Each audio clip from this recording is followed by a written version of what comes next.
우리가 이제 한 3일 전부터 새벽에 이 말씀을 볼 때에 하나님께서 이제 에돔 땅을 지나면서 에세의 후손들을 하나님께서 그들을 치지 마라, 건드리지도 마라. 그들의 땅은 그들의 것이고 또 너희들에게 허락한 땅은 약속의 땅이다, 따로 있다라고 말씀을 하셨습니다. 그리고 또 암몬 땅을 지나면서도 또 암몬 땅은 롯의 딸 그들의 후손이다라고 말씀하셨고 그들도 치지 마라. 그들은 그들의 몫이 있다라고 말씀을 하셨습니다. 오늘 말씀을 보니까 그리고 계속해서 이제 여정을 가나안 땅을 향해서 계속 전진을 하죠. 그런데 오늘은 이 헤스본이라는 나라의 이 나라를 지나게 됩니다. 그런데 이제 가나안 땅으로 향해서 가려면 이 헤스본 땅을 지나가야 하는데 시온 왕이 이제 이것을 허락하지가 않죠. 그래서 시온에게 26절에 보니까 내가 그대 못 광야에서 헤스본 왕 시온에게 사자를 보내어 평화의 말로 이르기를, 이렇게 시작됩니다. 그래서 우리가 그냥 지나가기만 하겠다. 그리고 우리가 돈을 주겠다. 너희들의 돈을 주고 사 먹고 또 돈을 주고 너희들의 물을 우리가 사서 먹겠다라고 얘기합니다. 우리가 그냥 지날 뿐 너희들을 뭐 치거나 이렇게 하지 않겠다라고 얘기를 합니다. 그런데 이 이스라엘의 소문이 가나안 땅 전체에 이렇게 퍼지게 되었고 이스라엘 민족이 굉장히 강하다는 소문을 이제 듣게 됩니다. 그래서 이 헤스본 왕 시온은 이것을 허락하지가 않습니다. 너희들이 우리 땅을 지나면서 우리를 죽일 것이다. 그리고 우리 땅을 차지하게 될 것이다. 이렇게 생각을 하고 있는 것입니다. 그런데 여러분들, 우리가 이것을 통해서 어떤 것을 볼 수 있느냐? 우리 인생에 여기서 헤스본 왕은 정착한 나라였고, 가나안 땅에 사는 나라였고, 넉넉함이 있는 나라였습니다. 그래서 이 이스라엘과 평화 조약을 맺고 물을 주고 그리고 200만 명에 넘는 사람들이었기 때문에 이 사람들에게 물만 줘도 엄청난 돈을 벌 수 있는 거죠. 그 다음에 양식을 줘도 돈을 많이 벌 수 있는 거죠. 그러나 이 헤스본 왕은, 이 시온 왕은 이 넉넉함 중에서도 이스라엘 백성, 하나님이 함께 하시는 하나님의 민족을 보지 못하게 되는 것입니다. 그래서 우리가 이 넉넉함 중에 우리가 세상을 살다 보면 돈이 풍족하고 또 여러 가지 풍족할 때가 있습니다. 이 넉넉함 중에 우리가 가져야 하는 것은 베풀 수 있는 마음인 것입니다. 그런데 이 30절에 보면 헤스본 왕 시온이 우리가 통과하기를 허락하지 아니하였다. 그래서 시온 왕이, 헤스본 왕이, 시온 왕이 허락하지 아니하였습니다. 그런데 그 뒤에 걸 보니까 이는 내 하나님 여호와께서 그를 내 손에 넘기시려고 그의 성품을 완강하게 하셨고 그의 마음을 완고하게 하셨으니 오늘날과 같으니라.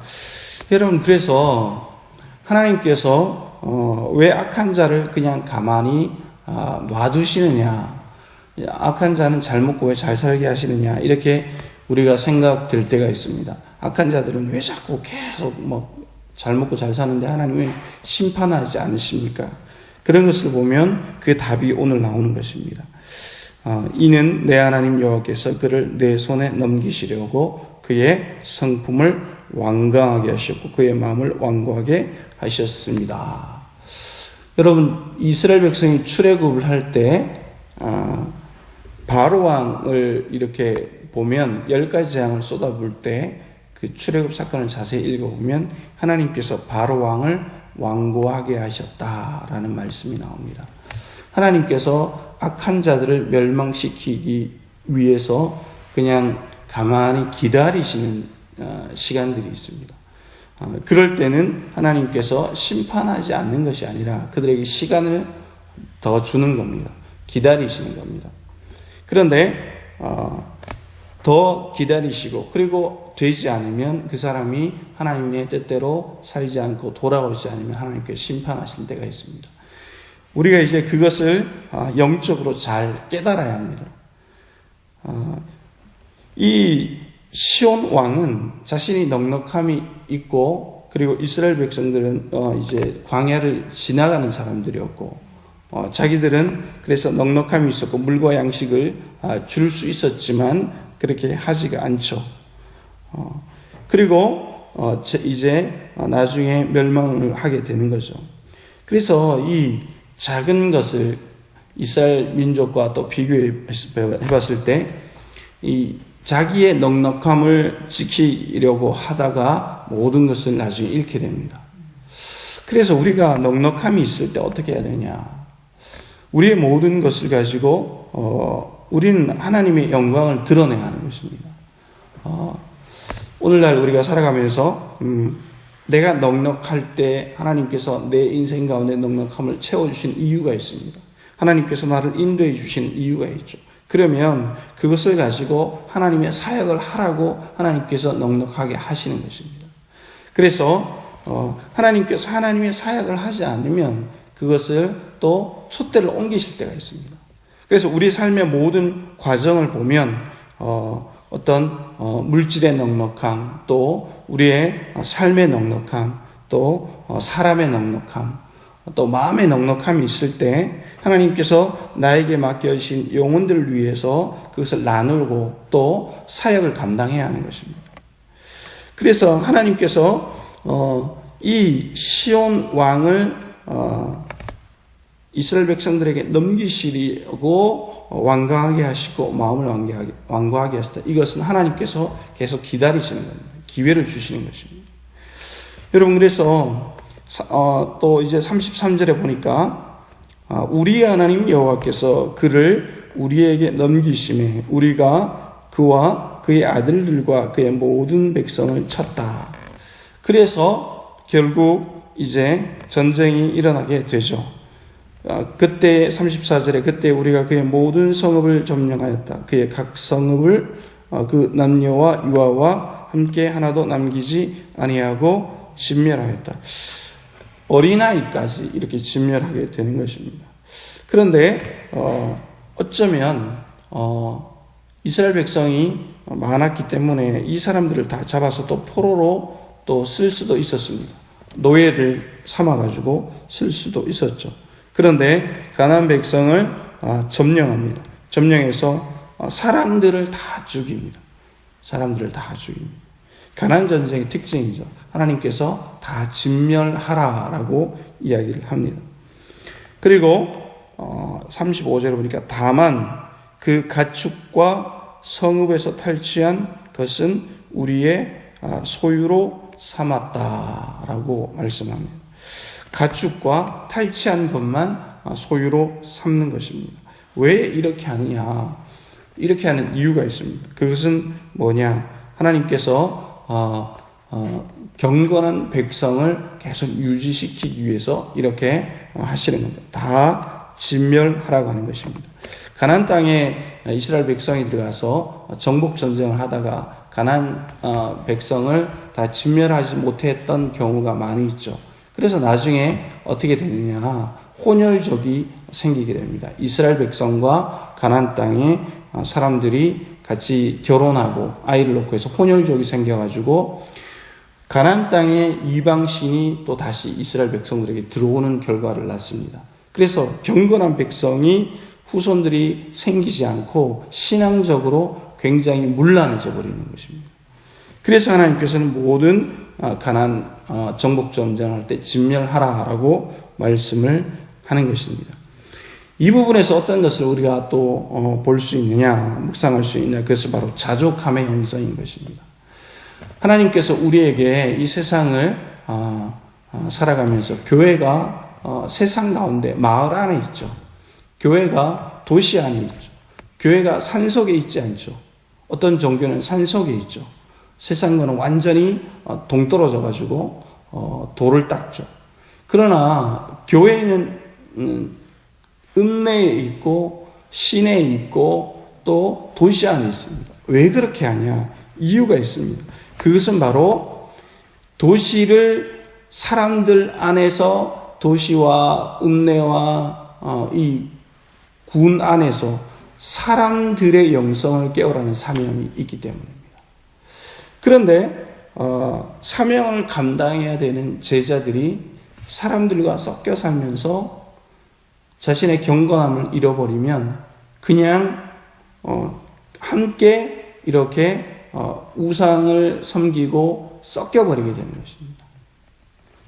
그렇기 때문에 굉장히 굉장히 어려우면서도 우리에게 맡겨진 사명이 굉장히 자족함의 영성을 필요로 합니다.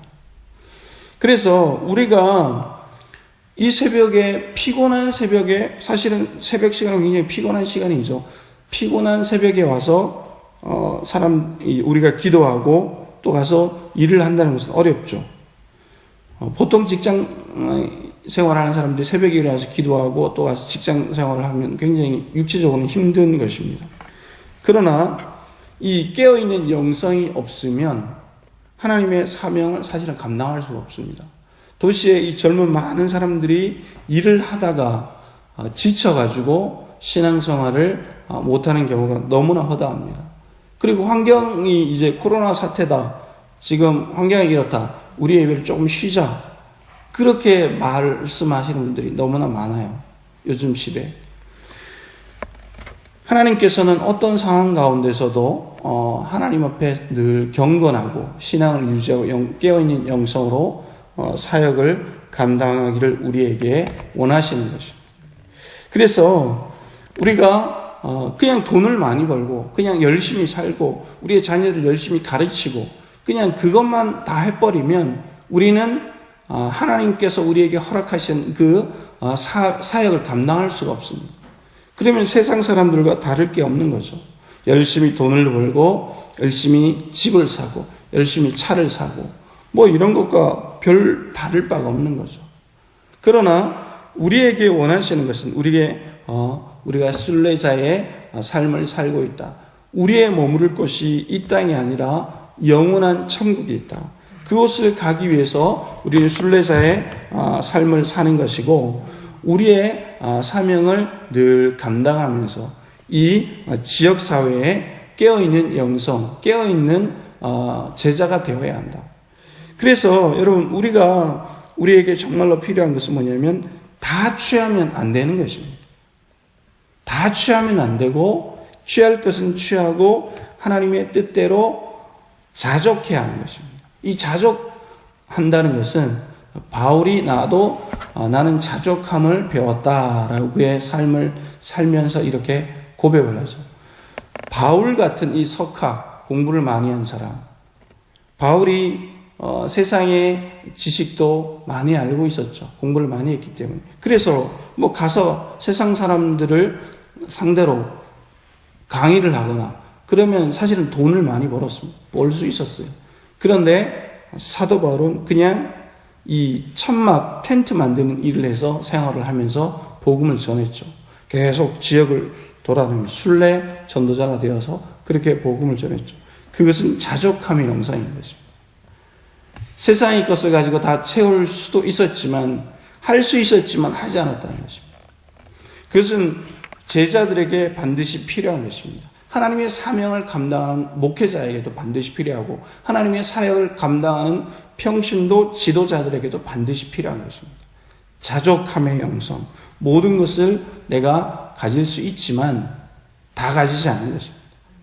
하나님께서 나에게 허락하시지만 내가 다 가지지 않고 그것을 겸손하게 내려놓고 그것을 나눌 수 있는 것입니다. 베풀 수 있는 것입니다. 그래서 넉넉함 중에 베풀 수 있고 또 가난하거나 없는 중에도 또 자족할 수 있는, 스스로 만족할 수 있다. 자족한다는 말이 그 말이죠. 스스로 만족한다. 그래서 하나님께서 나에게 물질을 많이 주시면 물질을 많이 주시는 대로 내가 하나님의 사역을 감당하고 또 하나님께서 많이 허락하지 않으면 또 그것으로도 만족하면서 하나님의 사역을 감당할 수 있는 우리가 되어야 하겠습니다. 그래서 부자는 부자라서 또 망하고 가난한 사람들은 또 가난해서 망할 수도 있는 것입니다. 이게 영적으로 얘기를 해보면 그것은 바로 넉넉함 중에 베풀 수 없기 때문에, 또 가난한 중에 자족할 수 없기 때문에 망하는 것입니다. 그래서 우리가 하나님의 말씀을 붙들고 우리의 사회를 감당하면서 우리가 영적으로 늘 넉넉하고 베풀 수 있는 이유는 바로 넉넉함 가운데 베풀 수 있고 자족할 수 있는, 스스로 감사하고 살 수 있는 것은 우리에게 성령이 충만할 때 이것이 가능한 것입니다. 성령 충만하지 않으면 그냥 우리는 세상 사람들과 똑같은 사고방식을 가지고 살아가게 되어 있는 것입니다. 여러분, 그래서 오늘 주님을 더욱더 의지하시고, 주여 제가 넉넉함 중에 베풀 수 있고 또 가난한 중에도 하나님 자족할 수 있는, 늘 감사할 수 있는, 스스로 만족할 수 있는 영성을 허락하여 주옵시고 그렇게 승리할 수 있게 하여 주옵소서. 그렇게 살아내시는 여러분 되시기를 예수님의 이름으로 축복합니다.